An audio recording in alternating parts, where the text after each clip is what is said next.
Obviously, I'm very interested in seeing like what are the other moves that Activision is gonna make in general because I've seen nothing but terrible decisions from this company lately, and just for my own personal entertainment, I kind of I'll be real with you, I kind of enjoy um seeing like watching the like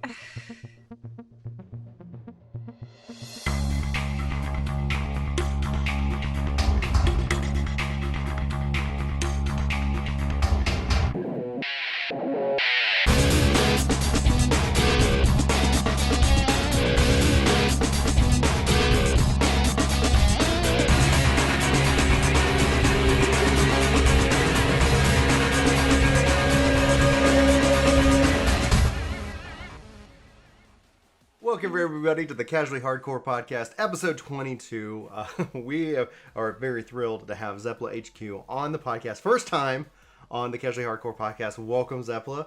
How's everything going for you? I'm doing great. How are y'all? Thank you so much for having me. I appreciate it. Thanks for thinking of me. You're very welcome. Today on the show, we're going to be talking a lot about, obviously the expectations for E3 and Shadowbringers. This is going to be a very interesting time in the world of Final Fantasy XIV. The main topic for today's show is going to be really talking about MMO communities and how those build, various questions. So we've got a lot of questions that we've got lined up. And it's hopefully going to be a fun show. If you guys are new to the podcast, you can find us here on YouTube, Twitch, Spotify, iTunes, Google Play. I think wherever podcasts are distributed, we should be there as well. And we do also want to say thanks to our kind of partnership with Exit Lag for helping support the channel. You guys check the link below for 3 free days, and you can use the code DOWORK for 20% off. I recommend that if you're playing in Australia, check it out and see if it helps improve your overall connection to whatever servers you're going to. I've been getting a lot of good feedback from people saying that. But with all the business stuff out of the way, let's have fun. And let's jump into kind of the first section. Prepping for E3. Zepla, what are you most excited about? Live letter, Disciples of Handland. I'm gonna let you run with it. So what am I excited about Shadowbringers? Sure. Or E3. I mean, it's a whole weekend of news. That's June 15th? 11th to the 13th, and then the live letter will be after that. So y'all think that there's going to be some big news that they're dropping on us? Like Mail VR or something like that. No, they're going to let people play the trial, though, right? Mm-hmm. At the event. Yeah, and they said... Go ahead. Let the new trial, the fairy lady, Titania. And, man, I was so embarrassed when Go ahead. I was talking about Titania to someone, and I was like, yeah, they stole that name from D&D, and the person was like, you mean from Shakespeare, right? And I'm like, yeah, that's what I meant.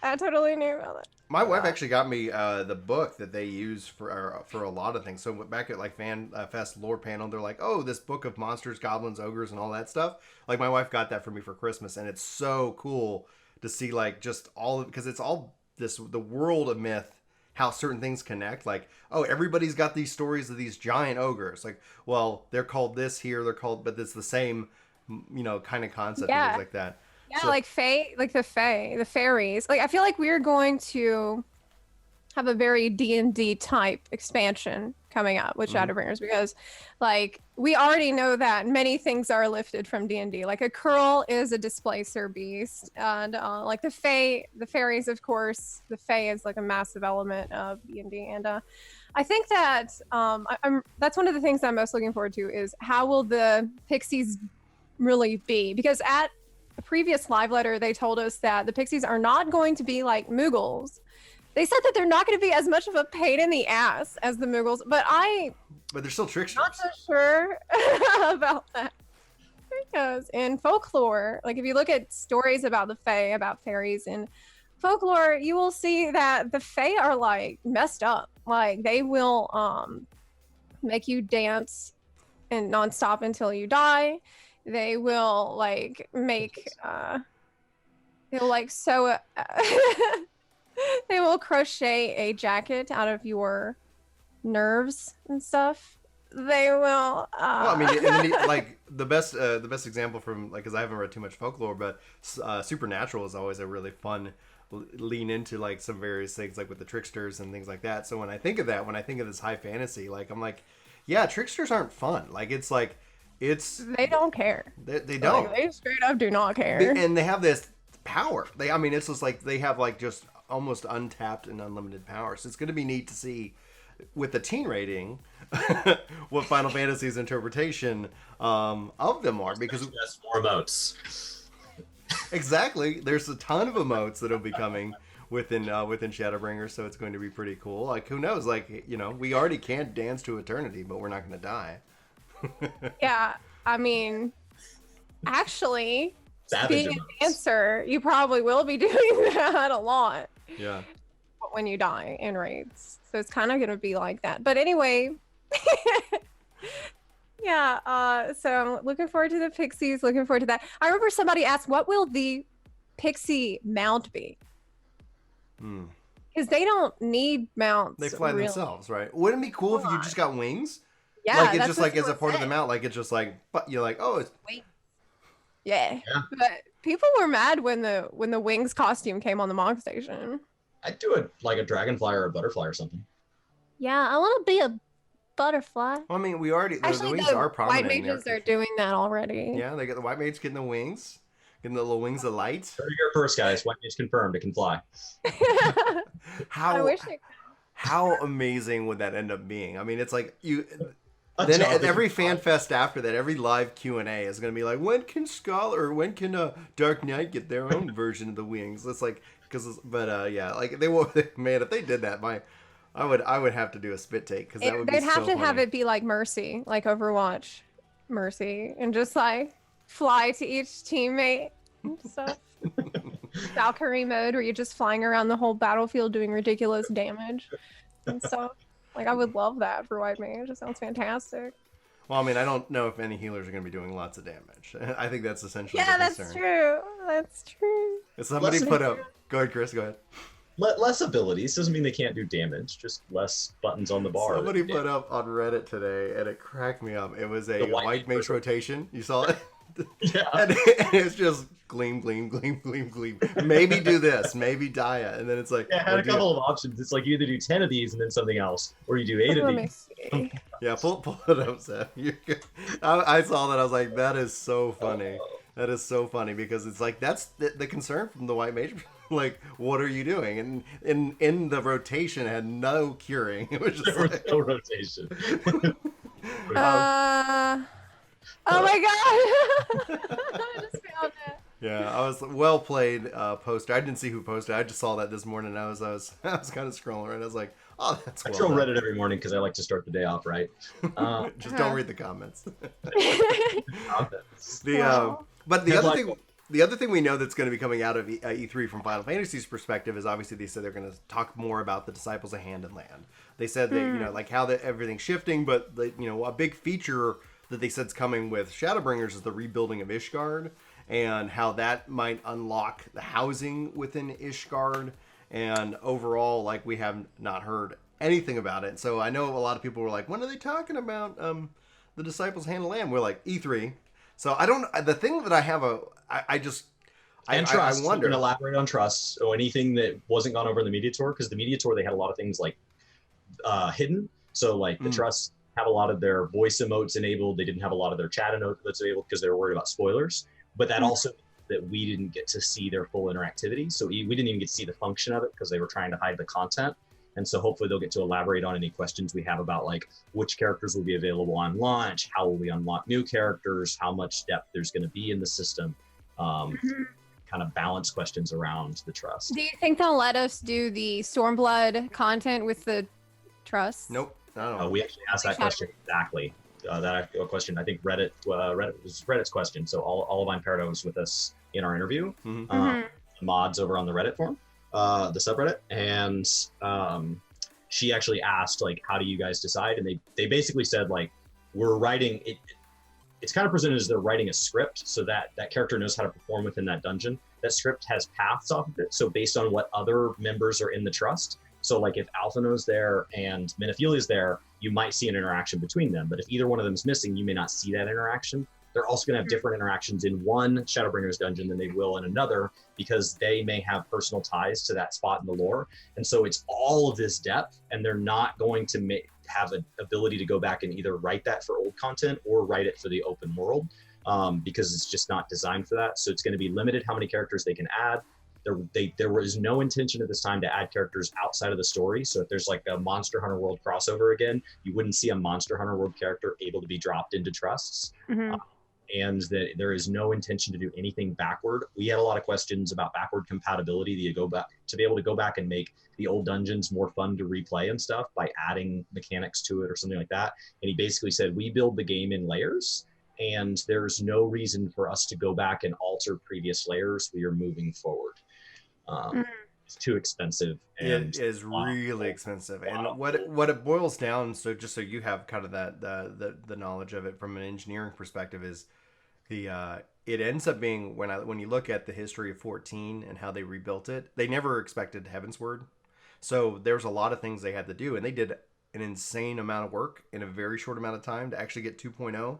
So a lot of some of those decisions end up being more costly now. So when I build software, and so when I do that, it's like in business, I say we can make it really cheap to start, but it's going to be expensive down the road. And every change we have to make, we have to do a lot more work, or we can spend a lot more time here prepping and getting a lot of the framework, for all the things that we know that we're going to add in 2 years and 3 years. Because generally you can have an idea of where you want it to go. Things come up, and that's fine, but most likely, but it's going to we're going to spend a lot more time now, and then later it's going to be faster and cheaper to do. With 14, they didn't really have a later, so there was, and that's a lot of businesses do that. They're like, I want it to be cheap to start, and in 3 years it's somebody else's problem. But obviously within like 14, with Heavensward, with Stormblood, and now with Shadowbringers, you can see how whenever they do go back and kind of retrofit things, because they said in patch 4.4 they updated the backend to the Chocobo companion system. That shows like they want to. It's just they have to kind of prioritize that, because anything they change about ARR has this rippling effect up through all the dungeons, up through all the expansions, and therefore from a testing perspective, it's like, okay, there's a lot more work, a lot more manpower that's involved, as opposed to we can say, hey, we can add this in Shadowbringers and it will be done on time. And so then they say, we'll just add it to Shadowbringers. And so if they ever do go back and bring that backwards, they want to. It's just a matter of like, it is that love letter. So anytime they do that, they're like, hey, a Stormblood, we've updated it with this stuff. I was like, that is a love letter to the community, because the work is not, it's not one-to-one. It ends up being, and they don't get the money back, because we go do it for 5 minutes, so we go, I'm gonna go back to in-game. And so like we don't pay to sub. Like if they told me, hey, you're not going to be getting a dungeon or a trial or anything in 5.1. It's just going to be a couple of main story quests, and you're just going to have to wait till 5.2. But we're redoing all the ARR dungeons. We would all be like, what? Like, that is not what I signed up for. Yeah, absolutely. We would call that recycled content. But they do often blame problems on the spaghetti code, so to speak. They say that like there's just systems that cannot really be improved on because of spaghetti code, whatever that means. I mean, it's why WoW had Cataclysm. A lot of people didn't like Cataclysm content, but it's why they had Cataclysm, because it was a chance to go in and redo. And the reason the content felt the way it did is because a lot of the resources were being dedicated to things that players couldn't see. They were the back end. And I remember at that time, some of the World of Warcraft devs described some of the zones that they were asked to remake as watermelon zones, because on the outside it seemed green and easy and quick, but on the inside it's red, horrible mess, because of so much time required to actually retrofit the like zone. BlizzCon, when they're doing WoW Classic, they talked about how like even if you don't go back and add flying to the vanilla zones, like they cut so many corners because it was their first MMO. And so first of all, they only had 2004 technology available. Second of all, they didn't know if the project would be successful. So they didn't want to spend a ton of money trying to build it out forever and ever. And they talked about how like when they didn't need a texture for something like a light source on like a lamppost, they just put in a light source and no texture. And so it was just blank, but computers don't do that now. They have those pink and black squares that we're all familiar with as a form of troubleshooting because that's better. And so they talked about how they just load everything up and they're like, it'll be great. And like all these different like banners and light sources and sides of buildings all had missing textures because they just didn't want to make the textures. So they just saved money by just like faking it. And so they loaded up the zone and like everything was broken. There were like, there were like NPCs walking around with like missing parts. And they were like, oh, we have a whole lot of stuff we have to basically invent. So it's a lot of work. It's a lot of work. So outside of Shadowbringers, to kind of keep back on the original intro, is there anything you're excited about out of E3? So like E3, I mean, there's obviously been a ton of leaks about, which is something I want to talk to you about in the main topic. But like, is there anything that's coming out over E3 outside of Final Fantasy that you would keep an eye on for later this year? I mean, I'm gonna be real with you. Like, I've been in a pretty big Final Fantasy 14 bubble lately. With the Shadowbringers coming up, and then the media tour happened, and like I really have not had time to look into announcements and such that I might be excited about because it's just been well, beyond 14 and WoW, like obviously those are RPG MMOs, etc. That it's that like from a gaming perspective, beyond regardless of any announcements, like are there any kind of other style of games that you enjoy that whether you've shared them with your community or not, that you play? They could be single player or multiplayer. I'm just kind of curious. Let me see here. Put out a lot of content on 14, so I would understand if the simple answer is no. I do, but of course there are other games that I play. I just started playing Persona 5, and I also played quite a lot of Assassin's Creed Odyssey. Okay, so I used to work on The Sims. I used to actually work on that. Did you work on Sims Online at all? Yeah. I love that. Well, basically, game. I worked in the Sims store. So basically, like we would test items that would then be put into the game that people could buy. Nice. But Assassin's Creed stuff is stuff that I'm interested in for sure. I really loved Odyssey. I thought it was great. How did you feel about the balance? Oh, go ahead, Chris. Sorry. Different questions. Answer both at the same time. Did you play Baldur's Gate back in the day? Did I play what? Baldur's Gate? I didn't actually. I am new to the D&D stuff. I just started playing D&D a couple of months ago, and I have Baldur's Gate on my iPad, but I haven't really gotten a chance to play it too much. I did play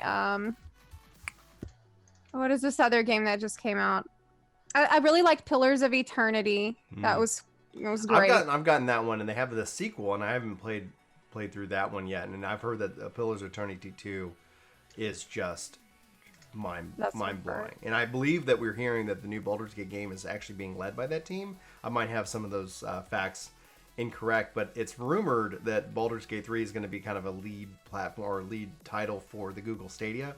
And so there's a lot of really crazy things that are Stadia Google also Stadia is doing a big stream after E3, and so like the leaks, and like I have similar feelings to when you kind of put out a video on leaks, but to buy into the leaks is that Baldur's Gate 3 will be their headliner. If Google Stadia walks out and Yoshi P's like, "What's up, everybody?" That would be something where I'm like, "All right, I will check this out." I mean, obviously, I'm very interested in seeing like what are the other moves that Activision is gonna make in general, because I've seen nothing but terrible decisions from this company lately, and just for my own personal entertainment, I kind of I'll be real with you, I kind of enjoy seeing like watching the like disaster that is Activision's decision making, because it's been one thing after another, and like I guess I feel I'm kind of angry at Activision, I guess. Okay. It's a company that I'm kind of I feel like they took something away from me in a way, because I loved World of Warcraft. Like, that was a game that was everything to me. And I really do feel that Activision's control of Blizzard and their decisions at Blizzard destroyed a game that I loved. And they made they put money over the gameplay experience, and I really dislike them for that. I dislike them also for, you know, giving bonuses to their CEOs while laying off all these workers. Like, I'm overall very unhappy with Activision, and so I'm watching basically the whole situation crash and burn lately. And I would be lying if I said I didn't get at least some enjoyment out of seeing that. So, is there redemption for him? yeah. Well, I mean, like, because like a lot of people hold up like Activision, Ubisoft, and EA, right? And EA and Activision are definitely like companies that don't like if I barely say anything positive about them, like I don't want to deal with the hellstorm in the comments of like EA's trash, and like not saying that they're trash constantly means that you're a part of the problem. And I'm like, so beyond that extreme. When we looked at E3 last year, like you had EA coming in, like pretty much getting slapped down by gamers, which is a real power that gamers have over how they did Star Wars, and them saying, okay, we're not going to do loot boxes, and we're changing these things up, and we're changing these business models. Now haven't really done much that's amazing. Even since then, their games have come out and really struggled. Anthem, Battlefield, blah blah blah. But Activision showed up to E3 last year and said, we get that you guys don't like loot boxes, but sucks to be you. We're doubling down. We know you're going to pay for the DLC for Call of Duty. We know, like, it doesn't matter how angry you are on Twitter. We know you're still going to buy our stuff. And so it was like, I saw between the two that EA was like, at least somewhat like, okay, we have to make some changes. And I'm wondering if that's with their relationship with Disney. I'm wondering if Disney's saying like, hey, like, that's... Star Wars is a franchise we care about. Like, what the hell are you doing? Where Activision's like, no one's sitting here, you know, people are still going to buy our stuff, and until they don't buy our stuff, you know, we have no real incentive to change. And so I'm wondering, like, going into this E3, like you're saying, like you get, there is a special joy you get out of like, you're not doing what I like, and then people are kind of hitting you over the head for it. You know, will we see a different Activision? Will we see a different messaging? Or are we going to see the same old Activision that says, we don't care, buy our stuff? Even if we do see different messaging, we can't trust it until we see action that goes behind that messaging. I mean, I know it's tempting to see the world in black and white and see a company as just being pure evil. And that is pretty tempting when it comes to companies like Activision and EA. I don't think that they're beyond, I don't think anyone is beyond hope ever. But you can still, like, I think that it is on the gaming community to look at these decisions and be hard about them. Like, be tough about them. Say what you're not going to stand for. If you don't like the decisions that a company makes, genuinely don't buy their games, because as long as people continue buying the games from companies whose decisions they disagree with, there will continue to be horrible morality going on in the game industry. So I mean, whatever they say, even if it is all, you know, roses and rainbows, we need to see action behind it. Though, of course, that's a highly unlikely scenario. I feel we're at a point where Activision is so out of touch with the player base that it's a little bit hard to even fathom. Some of their quotes just like confirm that. Go ahead, Chris. They've gotten there a lot slower than I think people realize. And so the other thing to keep in mind is that, like, Blizzard and Activision merged, and like Scott pointed this out, which is a valid point. Blizzard and Activision merged in 2008. We were in Burning Crusade. So, like, after that merger, we got Lich King, then we got Cataclysm, then we got Pandaria, then we got Draenor, then we got Legion, and now we're in BFA. So to the people that are like, Activision ruined BFA, it's like, well, if they I remember when the merger happened. I've been playing WoW for a really long time. And I remember when that happened. I remember all the quotes that were going around from Bobby Kotick, all the horrible things that he had said about how games are about making money. They're not about having fun. Right. And it scared everybody in the community at the time. And we all thought, hey, maybe it'll be fine. Maybe it's okay. Maybe it's not a big deal. But slowly but surely, I think that there was a time period when they did try to give Blizzard more autonomy, but I think that as time passed, they realized that there was a more profitable way to go about it. I think they probably gave the original team a little grace period to make enough money to meet the financial expectations that they had desired. And once that started to fall a bit, once their financial expectations started to drop a little bit, I think that's the point when Activision started to take more control, which had, I think, a further negative effect on game quality. And Mike getting prepared to retire and stepping down and things like that, like that's not an overnight process. And so Mike coming to the end of his career, which is, whether or not there were factors that made it timed now as opposed to being timed later isn't really public knowledge.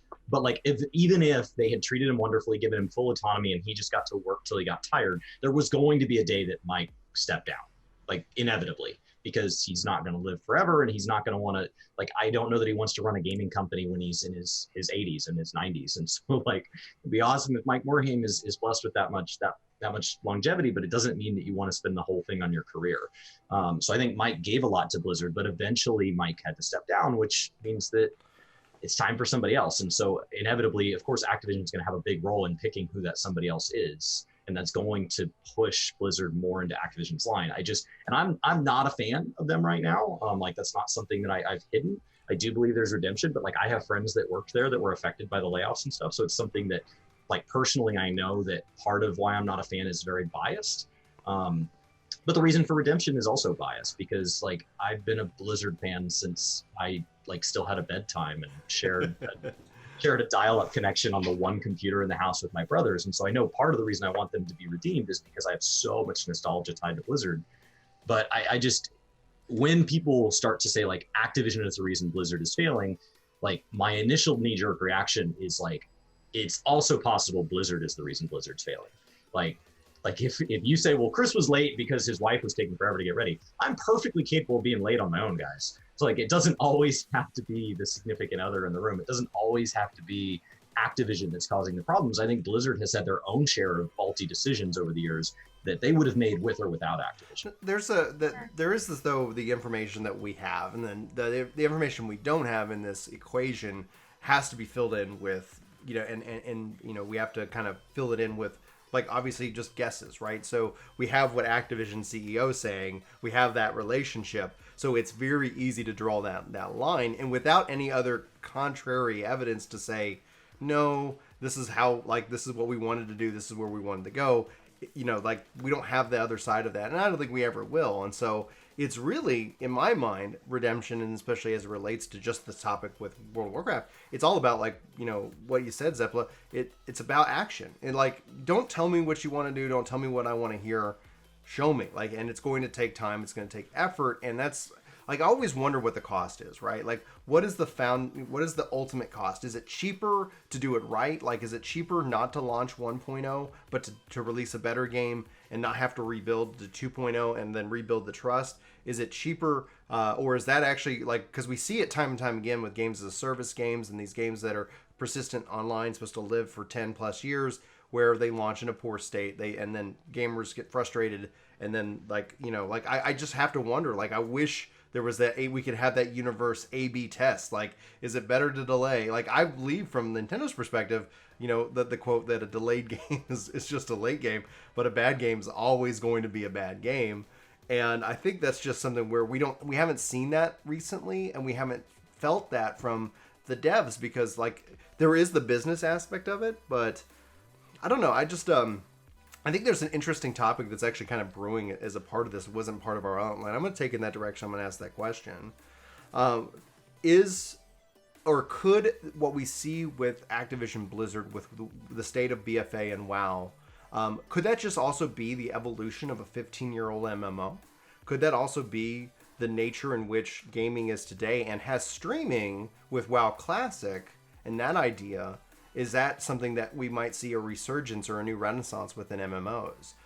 The concern here, and related to obviously Final Fantasy XIV, as we're all 14 players right now, is that there are people who have expressed concerns over what we would call the homogenization. Maybe I'm saying that right or wrong, or the or just that the casualization of some of the changes, and healers being the most concerned. Zepla, I'd like to get your thoughts first. Okay. Not on the outline. So a couple things here. Let me get down so I don't get off track too much.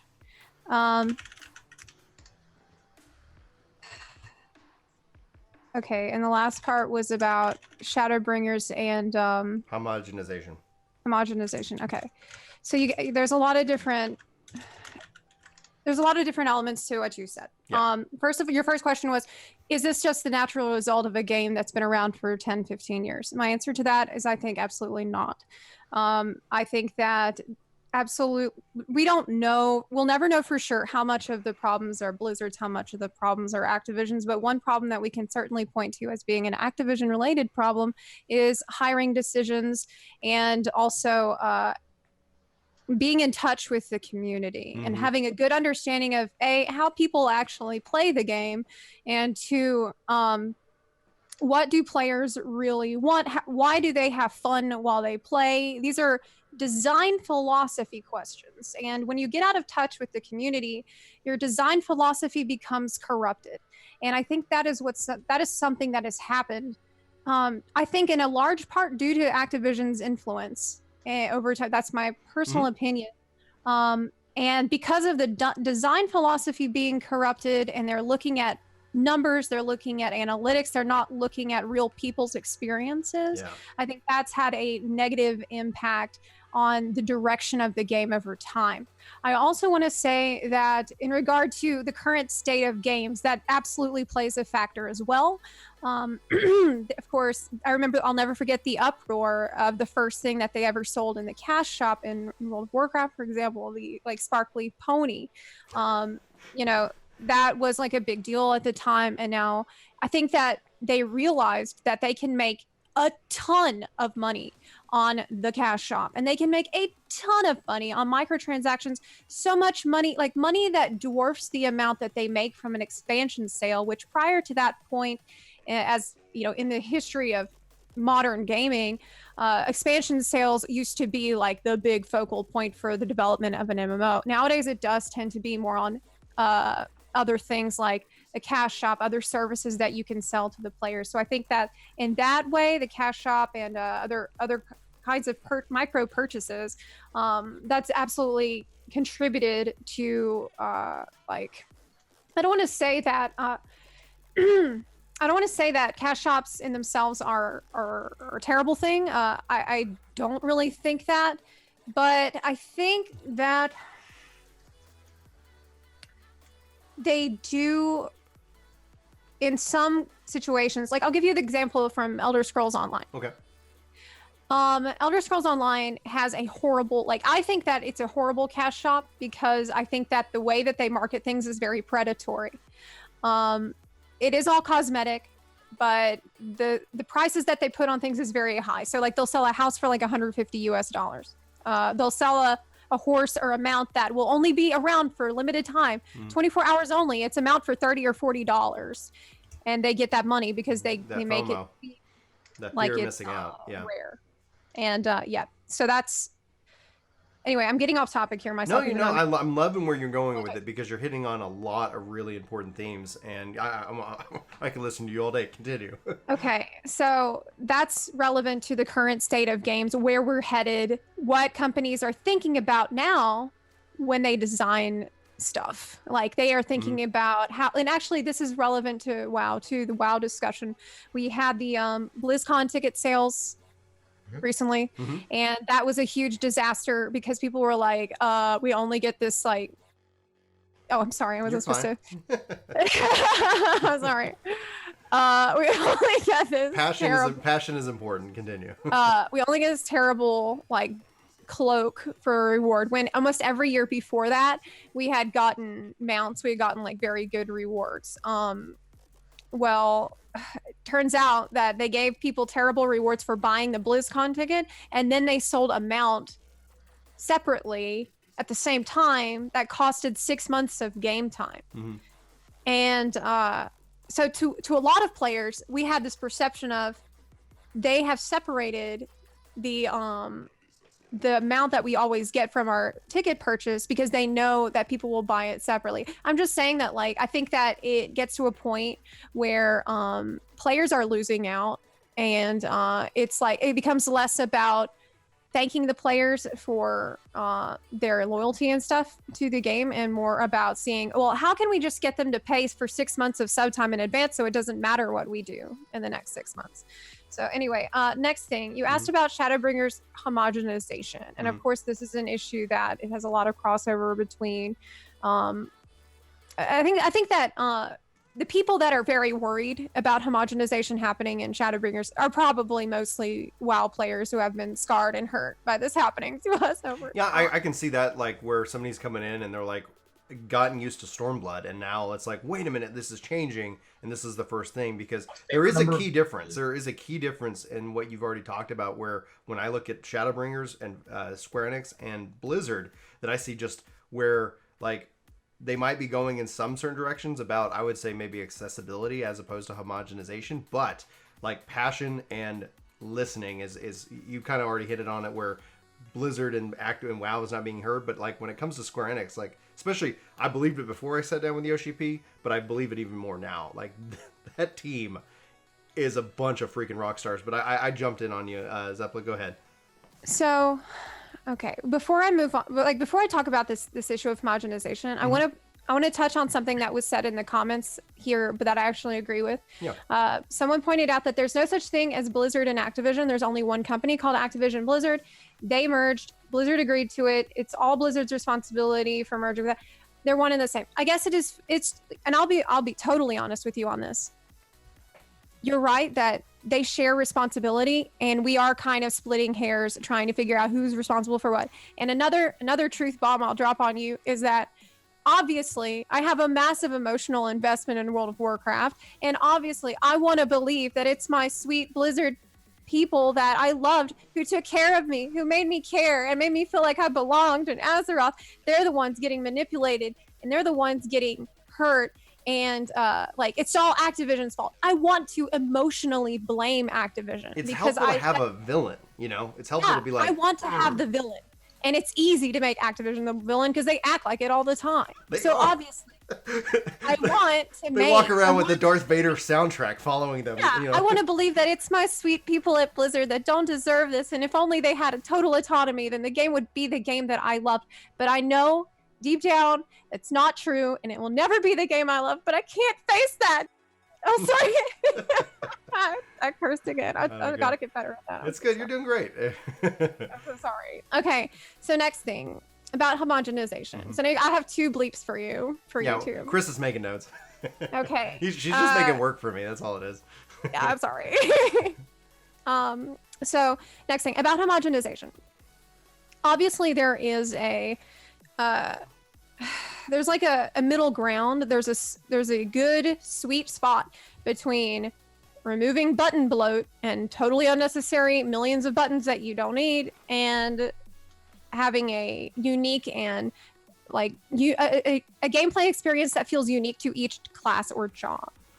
Now I've played a lot of Astrologian in this expansion, and I am personally pretty not happy with the changes coming to Astrologian and Shadowbringers. I didn't like them. I played Astro over at the media event, and I was like, yep, White Mage is fun. I was like that. Now, we weren't able to give it the time. Like, honestly, at the end of the day, it could be a lot of fun. They could still make adjustments. But yeah, go ahead, Zepla.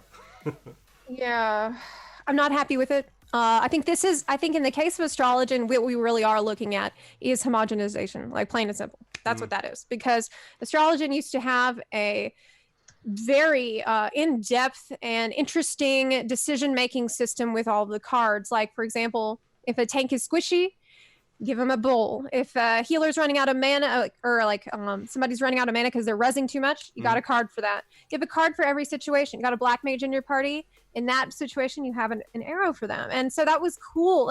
It made every run feel different, and that definitely feels more rewarding than just like, okay, here's a sun card, here's a star card, and here's a moon card. Okay, next. Okay, here's my moon card, here's my sun card, here's my star card. Okay, next. The same thing over and over. That's gonna, like, I'm already bored just thinking about it. The only reason I liked Astrologian was because it wasn't boring like the other healers. Well, I haven't really played Scholar, so that's not fair to Scholars, but White Mage, I'm sorry. Scholar got like, I mean, they pretty much separated it without fully separating it, and I'm wondering if that came down to just the time and cost to do so, because when I went and pulled it up, I go, oh, Scholar only has 2 class abilities, everything shifted to the job, so they could truly separate a lot of what Summoner and what Scholar does, and that was actually mind-boggling. I was surprised. I don't know if I like it yet or not. It was like, this is new. I'm playing Scholar. That's what my main as a healer was. So it's going to be interesting to see what takes the cake within Storm, Shadow, Storm, whatever. Like, it's hard to keep them straight. Oh my gosh, but go ahead, Zepla.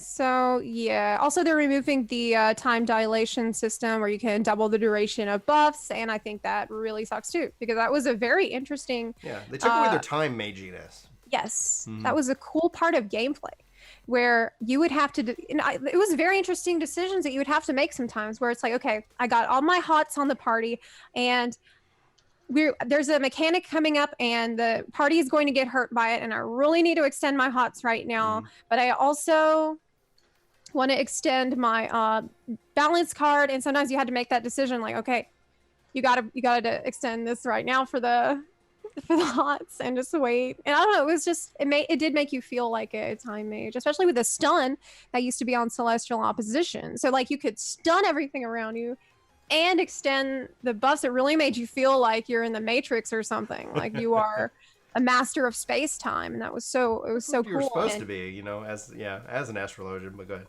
Yeah, so what is that now? Like, that got completely gutted. Like, Astrologian has been gutted. I'm not gonna beat around the bush about that. I haven't played it personally, so I can't say for sure it's gonna suck. I'm not gonna say that till I've played it.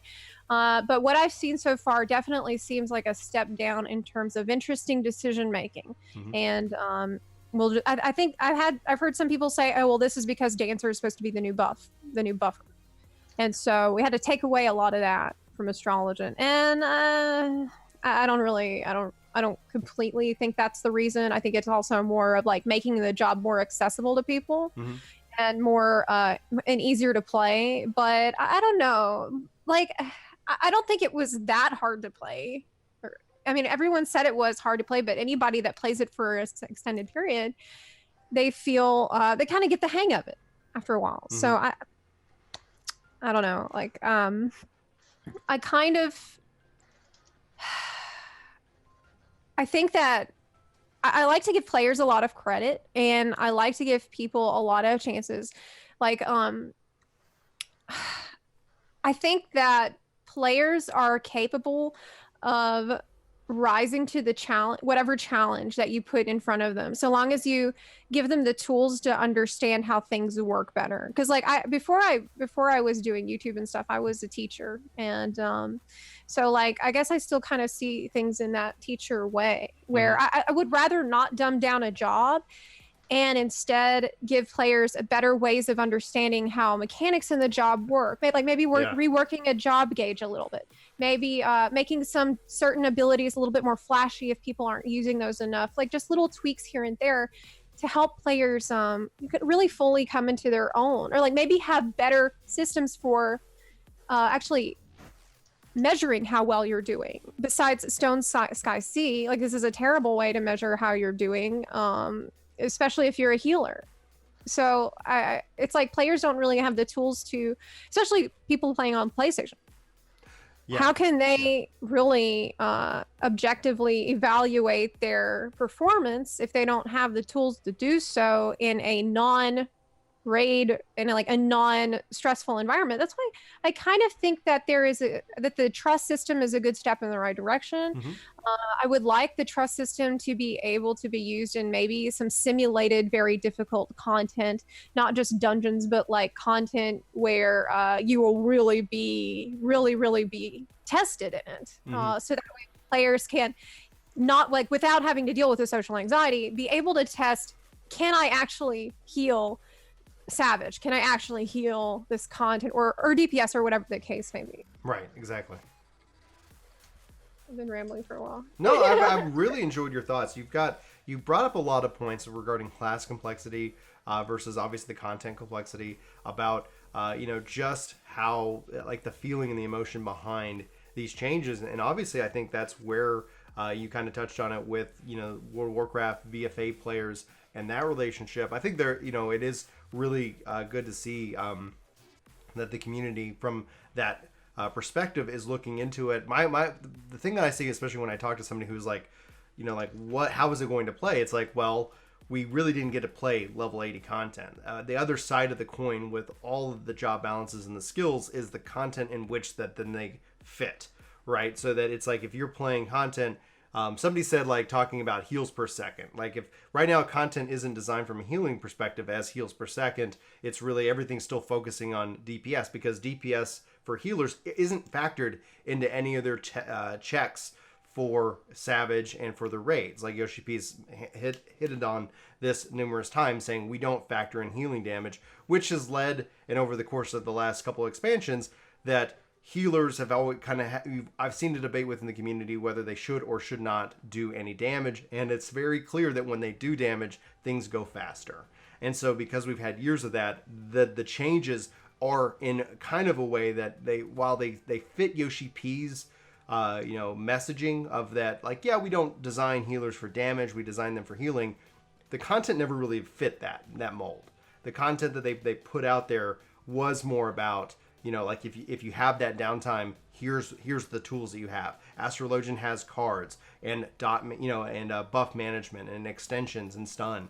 The Scholar has the Fairy and has the ability to do a lot of different damage abilities, because you also have your Fairy covering your butt for healing. And then White Mage, hits like a truck. Like especially in Stormblood, when you first stepped into White Mage, I was like, oh wow, these spells for curing and for for damage, they have a lot of like that. They were trying to shoot for that pure kind of that healer motif. But the shift what we've seen in Shadowbringers, we don't know the other side of the coin, and that's what I mean by the content side of it. What's your thoughts when it comes down to the debate regarding DPS for healers? Are healers required to do damage from your perspective?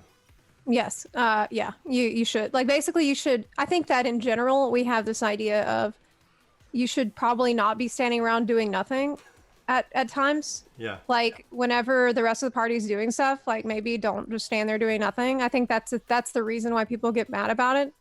But I understand like a lot of people coming from World of Warcraft or other MMOs, they feel like they don't really have any obligation to do damage.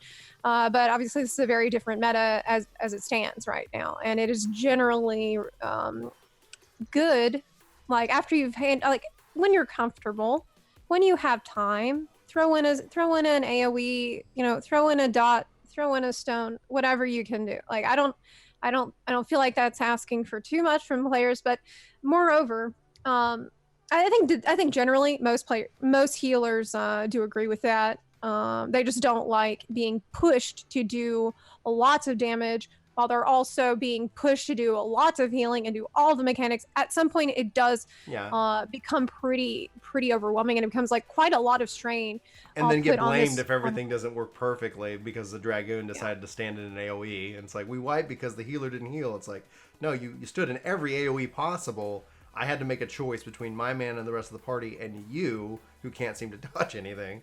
It is always going to be that way. But on to your point about the possibility of the meta changing because of the way that they design content, and possibly just needing more heals per second in the upcoming in-game content. I've heard this theory thrown around, and of course it's a good and a hopeful theory. Yeah, it's good and hopeful. It's a theory.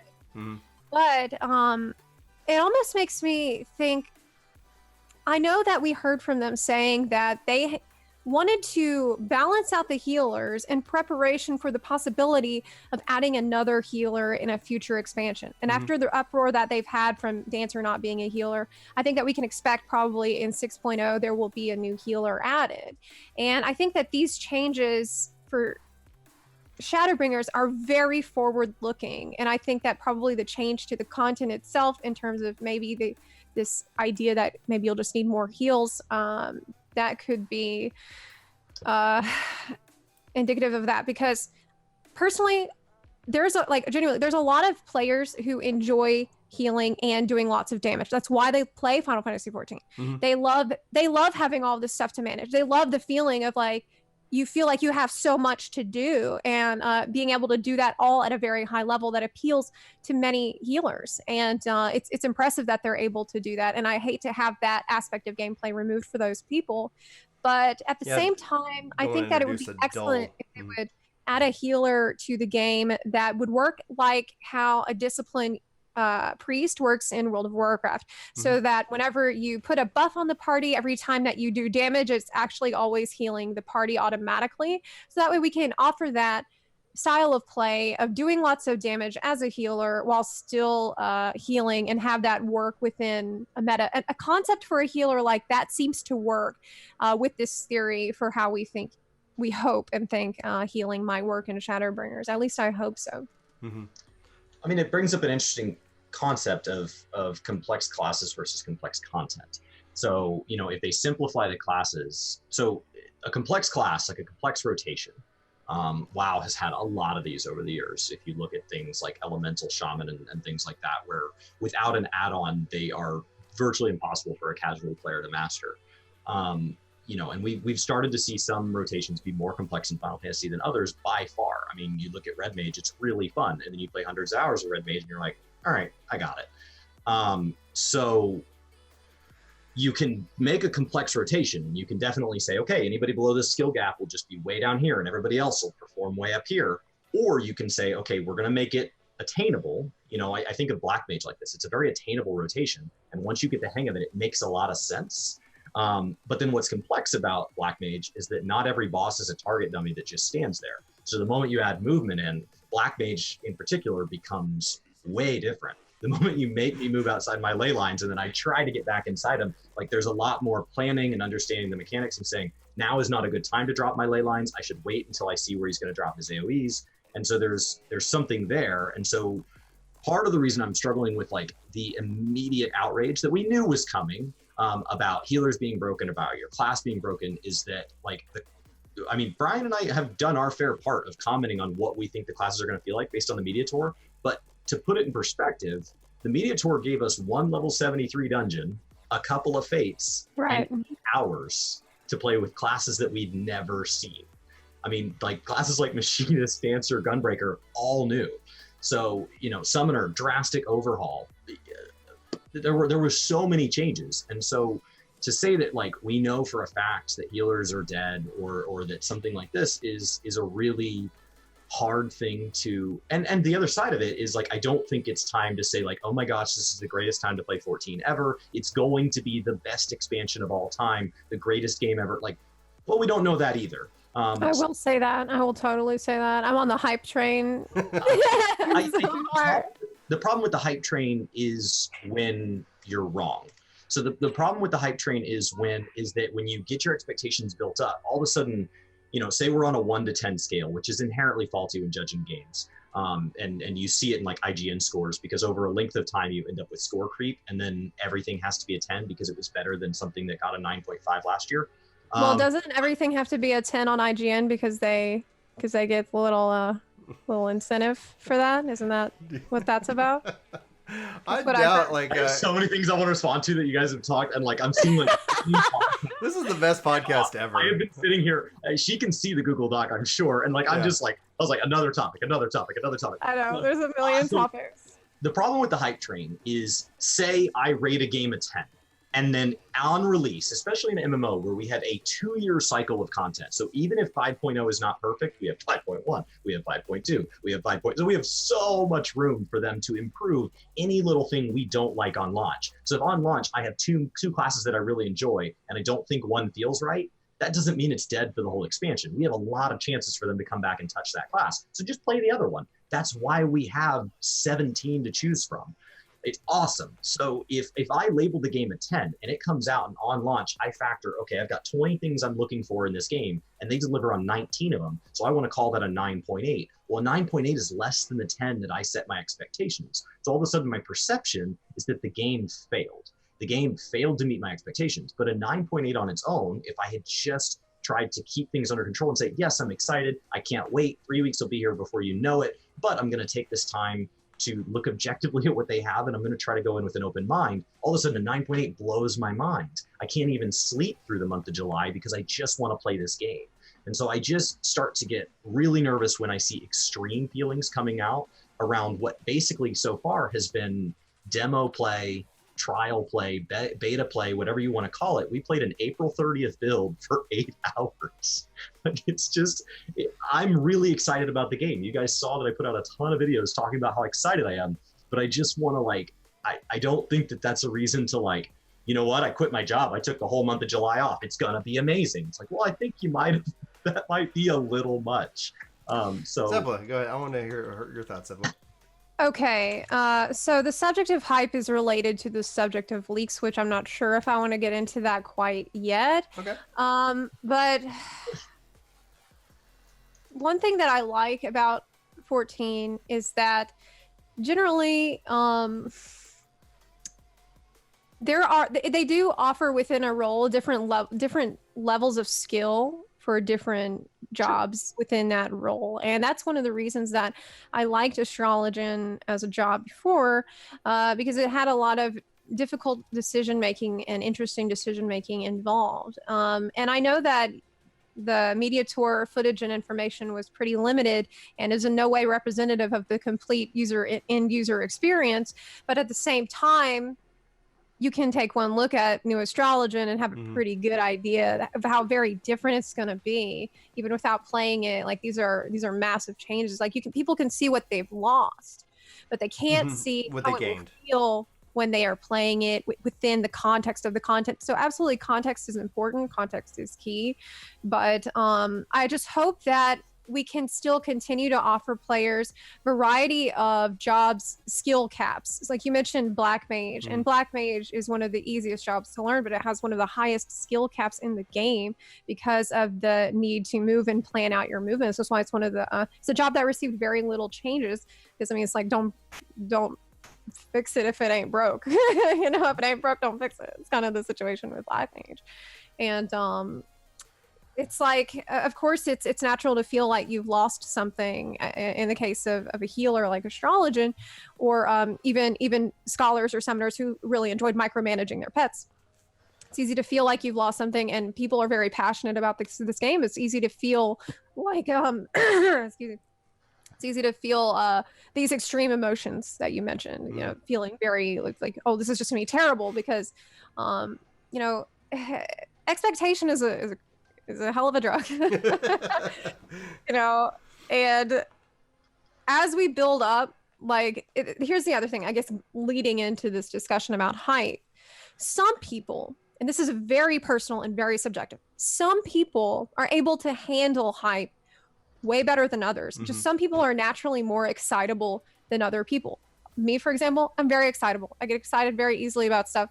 And I'm like usually the first one on the hype train, and I do get my expectations built up quite a lot. And as much as I try and tell myself, okay, don't, like, you know, that this isn't going to be like how you think, and just like stop it. I can't because I'm excited, and that's natural. It's human.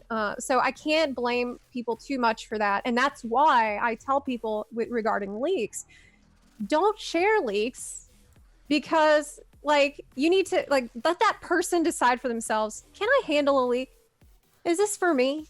And let them make that decision for themselves. Because if you just start spreading them around, not everybody can handle that with like composure and like objectivity and the bigger picture, you know, like so I think it's very subjective when it comes to hype and leaks. But not only that, as part of hype, it is also it's a responsibility of a game company to manage expectations. That is one of their responsibilities. I look at a game like No Man's Sky, which is famous for being an absolute disaster in terms of hype and everything. And I remember that I was part of the hype train then too, but there's a big difference between setting up hype for a game and giving players absolutely false expectations about the game, or even straight up lying to them about things that will be in the game. Like, I think that we don't, as much as we want to blame players for like, oh, you shouldn't have been so hyped,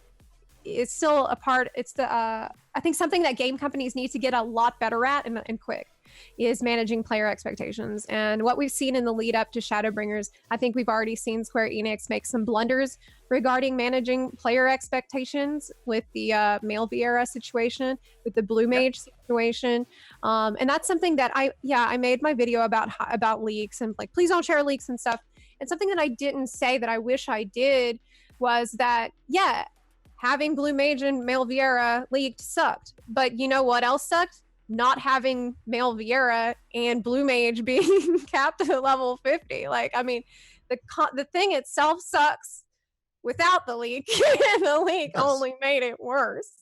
You know, so like it's on them too to manage those expectations. And I think that they did even acknowledge that. I think that they did actually say, wow, we're sorry. Because it was clear that they didn't expect that at all. Like, I remember the Hrothgar release, and they were like, you guys won't believe what we've got for you. Whoosh, like, throw away the curtain, and it's the male Hrothgar, and people were like, oh. That's where showmanship... Oh, sorry, go ahead, Chris. Do you think 14 should have a PTR? No, I don't. Kind of, yeah. I would say, and this is kind of bringing it back full circle to the WoW. That's a really good question. I don't know. Well, I want to bring this back to WoW real quick, because it's like about that. Because it's one of the things that I actually enjoyed watching that WoW does pre-expansion is the pre-expansion patch.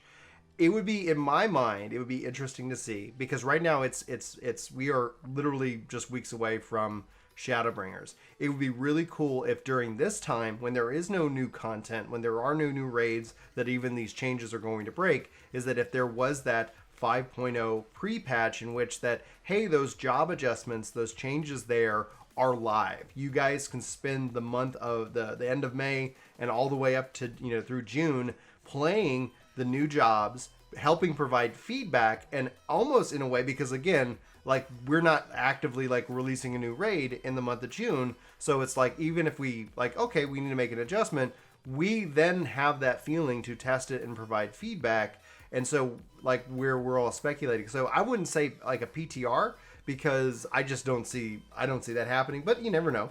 But I always thought that was a really cool thing that actually WoW did prior to the expansion.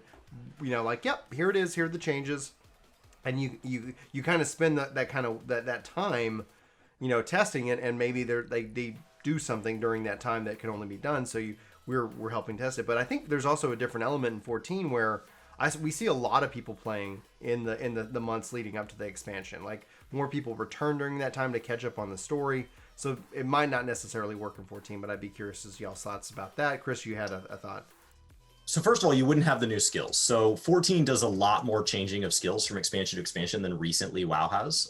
From level 100 to level 120, there's been not nearly the level of change that we're seeing in 14 from Stormblood to Shadowbringers, where you have entire class identities shifting. I don't know if Zepla agrees with that, but like, having played 100, 110, 120, I don't feel that my class changed that much. I feel a lot more like Warrior and Black Mage, but maybe I'm just playing the wrong class there.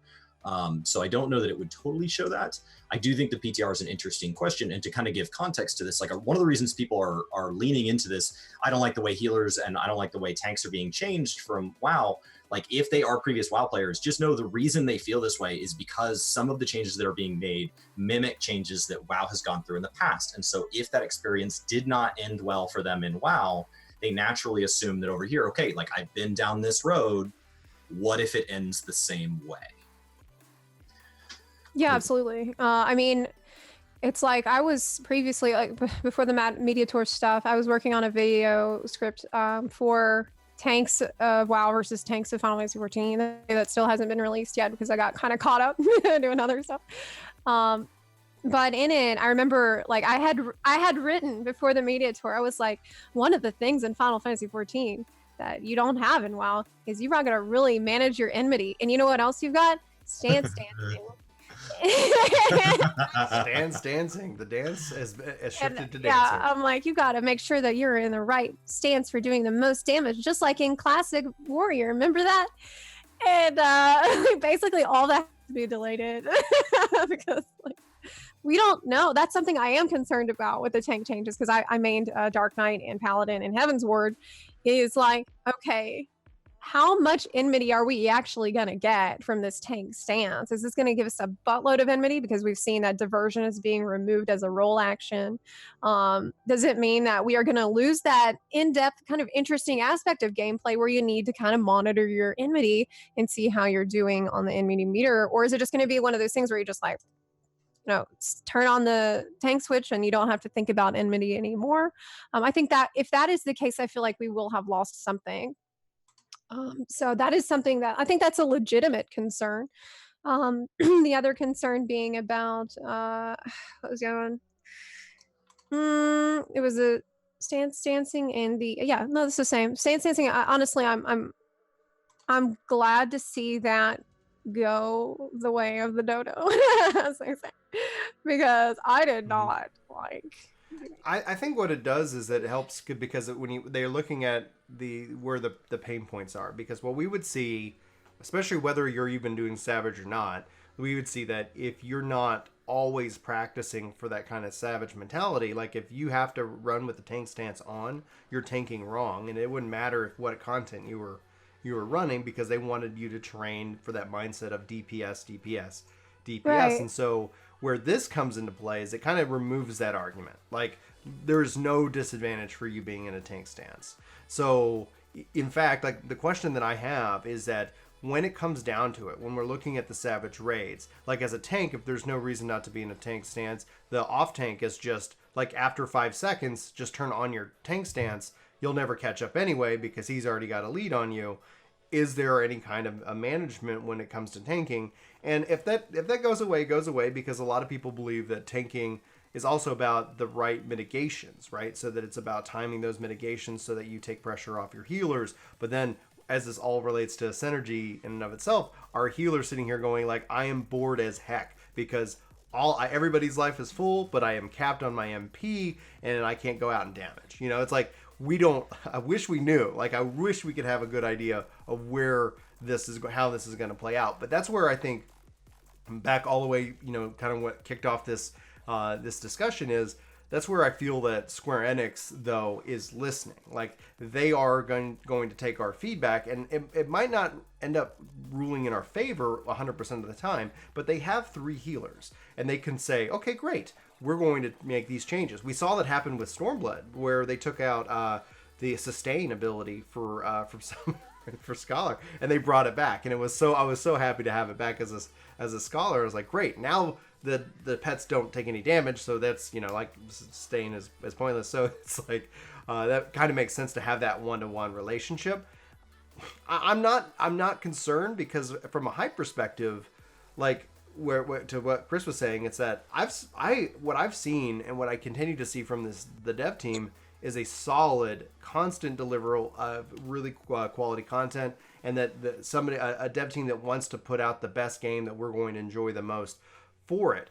But at the same time, I'm also somebody who's looked at Stormblood and I looked at Heaven's Word, and I think Heaven's Word was like, even though Stormblood brought a lot of quality of life features and it did improve the game overall foundationally, I think the story and the content that was delivered in Heaven's Word spoke to me personally. So as I get ready to go on Shadowbringers, I actually am leaning that I feel that Shadowbringers is going to be better than Stormblood, and the risk there, to Chris's point, is that if I get into Shadowbringers and it doesn't deliver on that being better than Stormblood, then I'm going to have to ask myself a really hard question, is like, what do I want out of this game? Because I got it in Heavensward. I didn't get it so much in Storeblood, but from everything I've seen, Shadowbringers is set to deliver. I'm just trying to make sure I balance both my expectations and my hopes for it and grounded into reality, especially with like whatever they can do. But anyway, I've already seen enough for me that that does confirm it. The fate change alone is one of the biggest complaints that I had going into, and like, because I think I maybe ran 2 fates all of Stormblood. There was no reason. People were like, oh, fate farming for XP, like, great. Like, I'm, the story is going to take me all the way to cap and running the dungeons and doing that. Like, I never had a need where I was just fate farming, and then by the time I would need to quote unquote farm a fate, like, I never needed the XP, and there was no reason to do it. And that one little change they've made already, like, Chris and I ran over 20 fates just in our, like, we spent more time doing fates because we ran the dungeon a couple times, and then we were just flying around the open world doing those things. It was phenomenal. It was great. It was really good to dive back into that. Achievement, we did unlock an achievement. We got the fates. And Avalon Star goes, way to farm an achievement at a media event. So yeah. So I think that when it comes to the like homogenization, I don't see it as it relates to the jobs, but I am concerned from a healing perspective, because I think that when we talk, like you brought up Black Mage and having the highest skill cap, I think that there's a risk, and we will only know when it comes down to it, but a skill gap in healing where the high-end best healers are bored, or the lowest end or the mid-tier healers are overwhelmed. Because if you always have this concept of always be healing, that it's like the content, you got to keep healing and healing and healing, and you're not, and so mid-tier and lower healers are struggling because with their MP and they're busy and maybe they feel overwhelmed, or the content is that where the high-end healers find that there's no real complexity or anything to do because they got everybody topped off, they're doing fine. So there's a risk, and that's where I look at the gap that could form, and the only way to unfortunately answer the question is to wait until the 28th, 29th, and 30th of this month when we actually all get to go hands-on, and hopefully to the concept of somebody taking time off for the game, and hopefully we don't have another Robon Extreme moment where people are unable to play due to a DDoS attack. But I'm hoping the data center stuff has handled that. Anyway, that's just my thoughts. Go ahead, I really Zepla. hope it doesn't come down to that. I think that regarding the healers and stuff, like, I think that the changes are mostly there to, as you said before, healers' damage was not factored in to their damage formulas for calculating how to actually design content. And I think that these changes are very much targeted on leveling that out so that healers will output a very predictable and an easy to calculate amount of damage in a particular fight. Astrologian being a very good example of that, and why those cards really needed to be changed from like having, there was just so many variables. Like there was the arrow card, which could give like ridiculous damage to a black mage or a samurai, and then there was the other card, like there was crit buffs card, which we don't even know how that's going to interact with the new jobs. And so I think that just leveling it all out to being just a damage bonus cards allowed them from a design perspective to more predictably figure out how content is going to be, and like with any kind of raid composition too, because they didn't want to they wanted to kind of like break this meta idea that we have. So I don't feel like it's a decision that they took lightly. As upset as I am about the Astrologian changes, I feel like I understand why they were necessary, especially if they're looking at adding yet another healer, but they've already said they've struggled to balance the healers in the past. So I think it's for the sake of the balance of the game, and to go back to the point about the PTRs and possibility of a PTR in Final Fantasy XIV, I don't think that will happen. Because there's a variety of reasons. If you look at WoW versus Final Fantasy XIV, Final Fantasy XIV is an extremely well-balanced game. It is like precisely balanced to a point where, I mean, like you'll be in fights and you will find no matter what job you're on, if you're doing everything properly, things line up like perfectly with phase changes and stuff in a fight. And you like anyone who plays at a high level, you'll get this feeling like this is really well designed.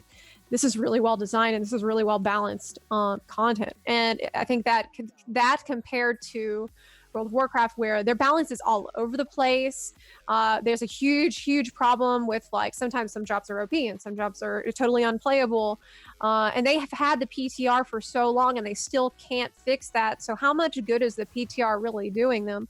Not only that, but in Final Fantasy XIV being a much more story-focused game, I think that this is a totally out of the question because, you know, all these story spoilers would be out on the PTR before the actual launch day, and then we will have all kinds of problems with leaks and spoilers for everyone in the PTR. That's already happening now that World of Warcraft and BFA has started to lean more into a story-focused, story-driven narratives, and I like that, but I think that the PTR has actually started to hurt them in a way with that. I think that the PTR has, like, once the PTR comes out, there's all these YouTube videos with all the new spoilers on the title and on the thumbnails and stuff for everybody. I'm at a point where I'm not even playing it right now, past several months, and I'm still getting spoiled. I'm getting spoiled because every time there's a new PTR patch, it's all over YouTube immediately. And so I feel bad for people that are actually playing the game, and they have, I don't know, I think that the PTR is not necessary because they do a great job of balancing things, and also it would be hurtful to the story and like keeping things under wraps until that special day. There's something magical about everybody logging in that's at the same time and like getting to play through the story at the same time, and we have this shared experience of like, yo, can you believe what just happened? Can you believe what just happened? And like, you know, that's a feeling you don't get in World of Warcraft because people are like, oh yeah, I saw that on the PTR like a couple weeks ago. Yeah, it's not like we don't have that in 14. In 14, we all share this story together, and I think it's very essential to our community. How we engage with each other in the community. I would love to dive into the concept of community, which was originally what our topic was, but this was phenomenal as a topic. I'm going to toss to Chris here for kind of, if you've got any follow-up questions or if you got any points, because we'll go around, because we have hit like well over an hour. And as much as I want to keep going, what I want to do now though, is hopefully we can get you, Zepla, back actually, because that was like, man, if we only did a 2-hour podcast, now we can dive into community and the original thing that we were going to talk about. Chris, I'm going to turn it over to you for a little bit. So I mean, we've hit on a lot of stuff. From everything from like why reviews are long-term not sustainable. We didn't even really dive into, is there a natural path for games to follow as they age? And with genres, and like, is the traditional MMO on its way out? Like we were starting to spin off in that direction. Class complexity versus content complexity. Like there's a lot here, and all of these things factor into community, which was our original topic. And I think that to kind of leave it all here, the one common thread is that 14 developers seem to be listening, and as they balance class complexity, as they balance cash shops, because when people say to Blizzard like, well, they're coming out with phone apps and they're selling, you know, transmog items basically, which is glamour in the cash shop, and they're doing all these things, it's like, well, 14's been doing them all too. They just don't seem to do them as obtrusively. Like they don't seem to feel as like they're reaching in your pocket. But to say that 14 doesn't have a ton of vanity items that you can go spend money on, I can spend money on retainers. Like there are so many ways to throw money at Square Enix. So like it's not an issue of the tool. So a lot of times we're quick to point out that like, I don't like X change, that's a sign of this. It has a lot more to do with what we're identifying as the intent. So what we're identifying is kind of what the thought behind it is and how they present it and how they communicate it. It's not the change itself. 14 can literally come out with a whole new event of a bunch of new clothing for us to buy, and we don't say anything. And then WoW can come out and say, limited time pet available, be sure you buy it. And it feels very, very different. So it's definitely something that 14 does well, and it's something that I really appreciate about them. I understand they have to make that money, so I understand that that's what keeps our servers ideally in good enough shape that we don't have another Raubon is money. The servers don't run on like good faith and the fact that we like the game.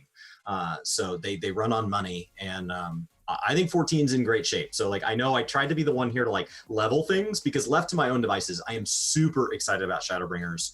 I just want to kind of be the voice of reason in the room when I hear people getting hyped, because I worry that like, if just the three of us just go around in a circle and just hype each other, then we get off of here and we're like, this game's going to be an 11. And it's like, the scale only goes to 10, guys.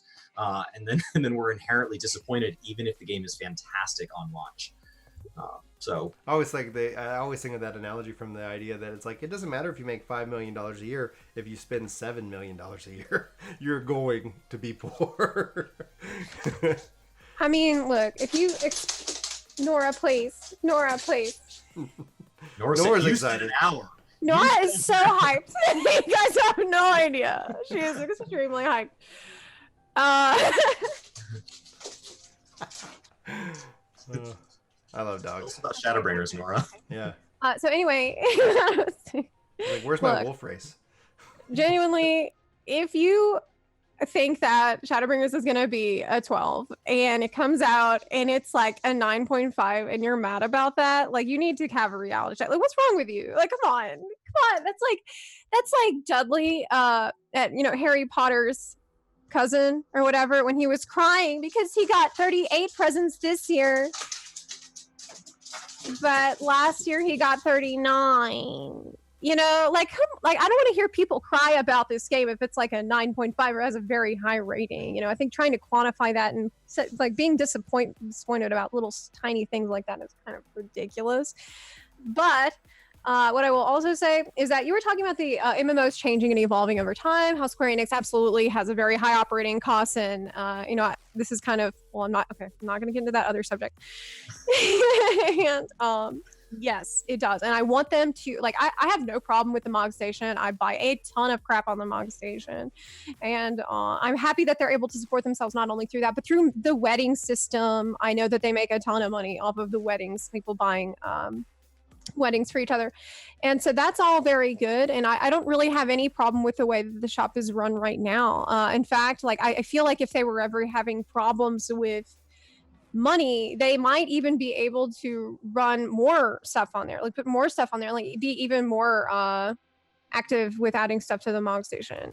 But that said, like, Elder Scrolls Online is an excellent example of where I don't want monetization to go in a game, because first of all, I think it is predatory to put something on sale for like 24 hours or 12 hours and have it be $40 or $50 for a mount. Like, that's crazy. The prices are very, very high. Not only that, but they've had a problem for a very long time where, like, the only cool mounts that you could get were bought. Like, if you don't want to spend real money, you would have to only use like a horse. Now they've added a thing where you can collect feathers with every event that there is. And if you get enough feathers, then you can get a cool mount. And I think that's a good step in the right direction. But it's just like, they really, really do push this thing of, you absolutely, if you want to have a cool mount, if you want like a nice house, you absolutely have to buy that. There's no other way. I like World of Warcraft system with mounts and stuff, because many of them are available through achievements and stuff. And I would really like to see Final Fantasy 14 go more in the direction of like letting us get more mounts for achievements and stuff. Like, we've seen that with Ozma with Baldessian Arsenal. If you clear Baldessian Arsenal, everybody gets a mount. I think that's very cool. But I want to see way more like that. I remember in World of Warcraft there was like meta achievements you could complete, where like, okay, if you complete all of the dungeons of this type, or like if you do all the dungeon this in particular way, then you'll get a mount. You'll get a special mount. And I would love to see more of that in 14. That would be awesome. And I think Blue Mage in particular is a great candidate for that stuff. Like, I would like to see Blue Mage as being a candidate for like ways to get unique mounts and unique pets through like special challenges and stuff. But that's a whole other topic too. Another about Blue topic. Mage. We got to get you back, because it's like there's so much that, like, this was such an amazing podcast. I really do appreciate you, Zepla, coming on and talking about this, and I really actually love the direction that it went. This is like, when you look at like plan versus organic, like, this is like, we set out a plan, And then organically, this, I think, grew into something that I think is really important for the community as a whole to keep discussing, because that's all we can do. All we can do is talk until we can actually go hands-on and play. Zepla, where can people find you, follow you, plug anything you got that you obviously said you're working on tanks, but you got to change it because of the change of tanks. Okay, so you can find me on YouTube. I do a lot of comedy or like lighthearted type Final Fantasy XIV videos at youtube.com. I think /C/ZelphaHQ. I think that's how you can like type it in. But yeah, just go to YouTube and type in ZelphaHQ. I am there. You can also I've been doing some WoW versus like WoW refugee type videos on my channel. But I've also started to try to do more talking videos where I just like share my thoughts with the audience. It's something that I'm trying to get better at doing more of that on it. The reception has been very positive, so I'm glad to be able to do more of that. Also, you can find me on Twitter at XEPLA. That is Zepla with an X. I try to tweet every day, and I usually tweet like jokes and memes and stuff. But again, on Twitter too, I've tried to like share my thoughts sometimes. She has the best puns in all of the 14 community. I'll tweet puns and like horrible dad jokes. So if you want that, you can find me on Twitter, and also have the Instagram, that's ZelphaHQ. I don't post there as much as I should. I'm trying to post there a lot more. But I post a lot of pictures of like me I go to the forest every weekend and I take pictures of mushrooms and flowers and stuff. So that's kind of cool. You can look at on Instagram. Go look at the mushrooms and flowers. Yeah. So I think those are all my things. YouTube, Twitter. Oh, Twitch. Oh my God. Twitch. Oh my God. Stream 5 days a week. That's just like an extra thing. That's just a hobby. Oh my God. Five streams a week. Oh my God. Okay. So I stream 5 nights a week. Also, twitch.tv/ZelphaHQ. I will be streaming in about 2.5 hours tonight. So we're probably going to do some more Heaven on High tonight. We have a lot of fun on the stream. Like it's really, really fun every day.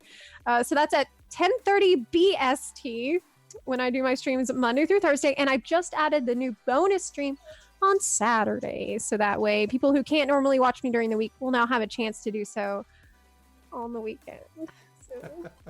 That's fantastic. Guys, follow Zepla on all the social media platforms. Check out her content. If we're introducing you to her, that's fantastic. That's exactly what we wanted to be doing. And as chat is definitely agreeing, literally, like, we have to do a follow-up to this podcast. There's a lot to talk about. I think what will be really great is if we could get you back on in July, where we can actually, like, having gone hands-on, kind of do a return to this. And I still also would love to talk to you about community, building community. What does it mean, especially as it relates to, like, streaming and YouTube and things like that. Oh, man, that's a whole other, like, we can sit here for another hour or two talking about that. I could as well.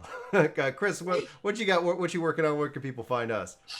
I mean, I'm in the same boat as Zepla right now. Like, I want to work on a lot of stuff, and I know a lot of people have been requesting guides in our comments lately, and a lot of those guides, just like Zepla was saying, there are a lot of changes rolling out, and so we're holding off on those because even with the hands-on at the media tour, I don't want to put out a guide that people are like, this is only a month old. Why is it wildly inaccurate?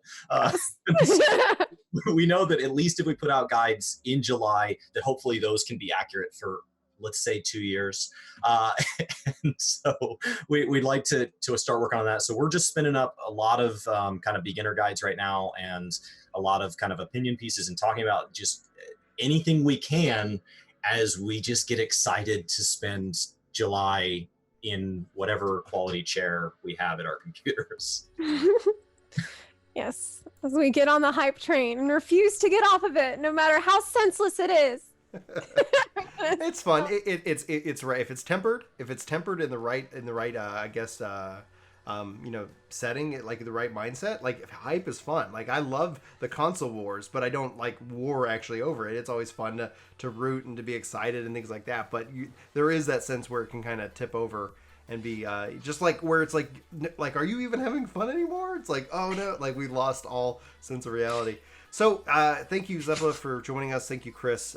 Thank you, chat, for hanging out live. Well, like, again, you can find this on Spotify, iTunes, SoundCloud. All the links, especially to all Zepla's stuff, will also be in the description of this when it goes up on YouTube. And also, again, thanks to our partner Exit Lag for helping support the channel. Guys, check out their link below. If you're having lag problems with this game and or many other games, they have a lot of games they support, and use the code DOWORK for 20% off if you decide to sign up. But no worries regardless. Anyway, for WorkToGame, my name is Brian. My name is Chris. My name's Zepla. And we thank you so much for tuning in live and over on YouTube. I hope you guys have a fantastic day, and we will see you next time. Okay, bye. Hey, it's me. It's been a while since I talked to you guys direct like this way, but don't tell anybody. We've got even more epic content planned for this channel. The response has been incredible. We hope to see you. If you're new, hit subscribe, leave us a comment. I'd like to talk to you more about video games. I can't seem to speak my language. All right.